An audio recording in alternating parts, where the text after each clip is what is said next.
Welcome, in front of me is DELL Precision 5520 and today I will show you how to restart your laptop.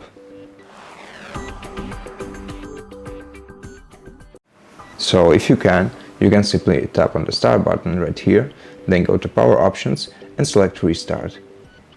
But if your screen is frozen and you can do that, then the only other way to do that is by pressing and holding the power key for about 5 seconds until your screen and your keyboard goes off.